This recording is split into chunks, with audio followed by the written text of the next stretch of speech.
How to use toilet. கழிவறையை பயன்படுத்துவது எப்படி? நம்ம ஸ்கூல்லலாம் சில சொல்லிக் கொடுப்பாங்க. ஹேண்ட் வாஷ் எப்படி பண்ணுறது அப்படின்னு. 2 விரல்களுக்கு இடையில் விரலை நுழைத்து தேயுங்கள், கட்டை விரலை வச்சு சுத்துங்கள், உள்ளங்கையில் தேயுங்கள், கை மணிக்கட்டில் வைத்து நன்றாக சோப்பை தேயுங்கள். இப்படி கையை கழுவுறதுக்கு மட்டுமே 7-8 சரியான வழிமுறைகள் இருக்குது. ஹேண்ட் வாஷ் பற்றி இவ்வளோ சொல்லிக் கொடுக்குறாங்களே, ஆஸ் வாஷை பற்றி நமக்கு சொல்லிக் கொடுத்தாங்களா? சரி வாங்க, நான் உங்களுக்கு சொல்லிக் கொடுக்குறேன். ஓகே, உங்களுக்கு தெரியும் தான், இவ்வளோ நாள் நீங்கள் கழுவிட்டு தான் இருக்கீங்க, நீங்கள் கழுவாமல் சுற்றிட்டு இருக்கீங்கன்னு நான் சொல்ல வரல, புரியுது. பட் இருந்தாலும் தெரிஞ்சுக்கலாம். முதல்ல Indian toilet and western toilet. நமக்கு இந்தியன் டாய்லெட் இருந்தப்போ கன்ஃபியூஷனே இல்லை. ஏன்னா அது ஒரு பேசிக் இன்ஸ்டிங்க்ட். உட்காருவோம், டெலிவர் பண்ணுவோம், நம்மக்கிட்ட தண்ணி இருக்கும், we have both hands.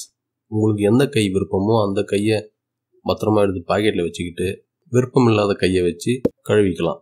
This is the basic procedure. ஏன்னா சின்ன வயசில் நம்ம குழந்தையா இருக்கும்போது நமக்கு இப்படி தான் கழுவி விடுவாங்க. அவங்க நமக்கு எப்படி கழுவி விடுறாங்களோ அதை பார்த்து நம்மளே தெரிஞ்சுக்கிட்டோம் நம்ம இப்படி தான் கழுவிக்கணும் அப்படின்னு. எப்போ வெஸ்டர்ன் டாய்லெட் உள்ளே வந்துச்சோ அப்போ தான் இதில் பெரிய சிக்கலை ஏற்பட்டுச்சு.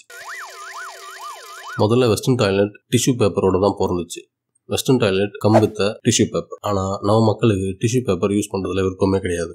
நமக்கு தண்ணி யூஸ் பண்ணணும். அதுக்காக கண்டுபிடிக்கப்பட்டது தான் hand wash. Tissue paper plus western toilet, இந்த காம்பினேஷன் தான் சிலபஸில் இருக்குது.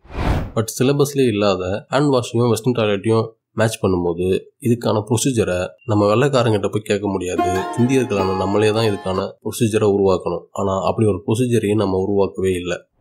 இது ஒரு பாட்காஸ்ட். அந்த பாட்காஸ்ட்டில் 2 பேர் பேசிகிட்டு இருக்காங்க. அதில் ஒருத்தர் கழுவுறதுக்கு ஹேண்ட் வாஷ் மட்டுமே போதும் அப்படிங்கிறாரு. இன்னொருத்தர் இல்லை நான் ஹேண்டையும் யூஸ் பண்ணுவேங்கிறாரு. அவங்க 2 பேருக்குள்ள அந்த இடத்துல ஒரு சங்கடமான ஒரு குழப்பம் ஏற்படுது.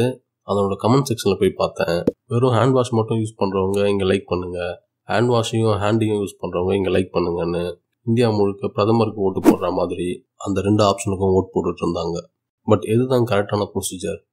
இது சம்மந்தமாக கழிவறையில் உட்காந்து ரொம்ப ஆழமாக யோசிச்சது மூலமாக நான் கண்டுபிடிச்சி ஒரு முடிவுக்கு வந்தது என்னென்னா, இதில் முக்கியமான பங்காற்றக்கூடிய ஒரு விஷயம் ஒன்று இருக்குது.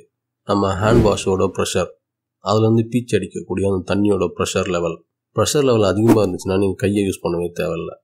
ப்ரெஷர் லெவல் கம்மியாக இருந்துச்சுன்னா நீங்கள் கையை யூஸ் பண்ணியே ஆகணும். That's it.